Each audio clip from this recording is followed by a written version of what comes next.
অভিনয়ের প্রতি ছিল বিশেষ ভালোবাসা, তাই এই সুন্দরী ফিল্ম লাইনে এসেছিলেন। কিন্তু শেষ পর্যন্ত ফিল্ম লাইনকে বাই বাই বলে নায়িকা চলে যান ইউপিএসসির পরীক্ষা দিতে।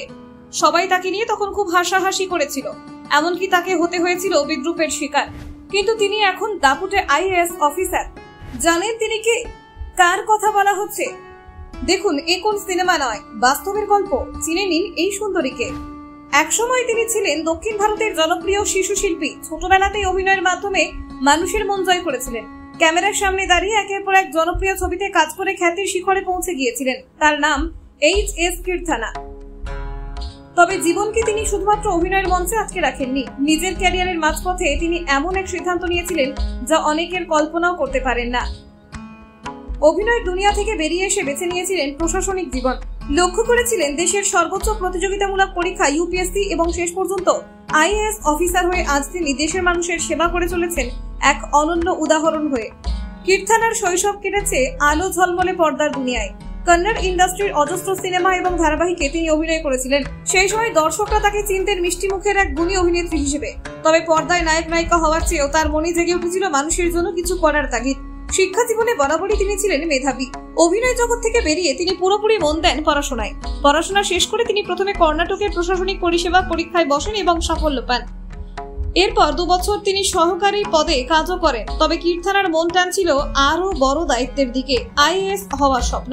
নিজের লক্ষ্য স্থির করে তিনি শুরু করেন ভারতের সবচেয়ে কঠিন ও সম্মানজনক প্রতিযোগিতা ইউপিএসসির প্রস্তুতি। ইউপিএসসির প্রস্তুতি সহজ নয় এবং তার ক্ষেত্রেও তেমনটাই হয়েছিল। প্রথম 5 বার পরীক্ষা দিয়েও তিনি সফল হতে পারেননি। বারবার ব্যর্থতা এসে তাকে থামাতে চেয়েছে, কিন্তু তিনি কখনো হাল ছাড়েননি। প্রতিবার ব্যর্থতার মধ্যেও তিনি নিজের ভুল খুঁজেছেন, নতুনভাবে নিজেকে গড়ে তুলেছেন। তিনি জানতেন সাফল্য একদিন আসবে, আর সেই বিশ্বাস তাকে এগিয়ে যেতে সাহস দিয়েছে। অবশেষে সাফল্য ইউপিএসসি ক্লিয়ার করে আইএএস অফিসার। 2020 সালে ষষ্ঠবারের চেষ্টায় তিনি ইউপিএসসি পরীক্ষায় সফল হন। সারা ভারতের মধ্যে তার র্যাঙ্ক ছিল 167, আর এর মাধ্যমে তার দীর্ঘ সাধনার ফলাফল বাস্তবে পরিণত হয়। অভিনয়ের জগৎ থেকে দেশের শাসন ব্যবস্থার গুরুত্বপূর্ণ স্তরে পৌঁছে গিয়েছিলেন তিনি। তার এই সাফল্য শুধুমাত্র তার একার নয়, এটি একটি বার্তা গোটা দেশের যুব সমাজের জন্য, যারা কখনো হাল ছেড়ে দেয় কিংবা ব্যর্থতাকে জীবনের শেষ বলে ধরে নেয়। আজকের দিনে এক প্রশাসক হিসেবে মানুষের সেবায় বর্তমানে এইচ.এস. কীর্থানা কর্ণাটকের মান্ডা জেলাতে সহকারী কমিশনার হিসেবে কাজ করছেন। তিনি প্রতিদিন হাজার হাজার মানুষের সমস্যার সমাধানে যুক্ত থাকেন, সরকারি প্রকল্প বাস্তবায়নের কাজ করেন এবং প্রশাসনের এক গুরুত্বপূর্ণ মুখ হিসেবে দায়িত্ব সামলান। পর্দার ক্যামেরায় ফ্ল্যাশ এখন তাকে ঘিরে আর নেই, কিন্তু তার কাজের প্রতিদিন ছড়িয়ে পড়ছে এক অন্যরকম আলো, সেবার দায়িত্বের এবং মানবিকতার। এইচ.এস. কীর্থানার জীবন প্রবাহ আমাদের শেখায়, জীবনে একবার বিখ্যাত হওয়া বড় কথা নয়, বড় কথা হলো নিজের লক্ষ্য খুঁজে পাওয়া। ব্যর্থতা কখনোই শেষ নয়, কখনো কখনো 6 বার চেষ্টা করতে হয় এবং তারপর আসে সাফল্য। নিজের পছন্দ আর স্বপ্নকে যদি গুরুত্ব দিই, তবে কোনো বাধাই স্থায়ী বাধা হয়ে দাঁড়ায় না।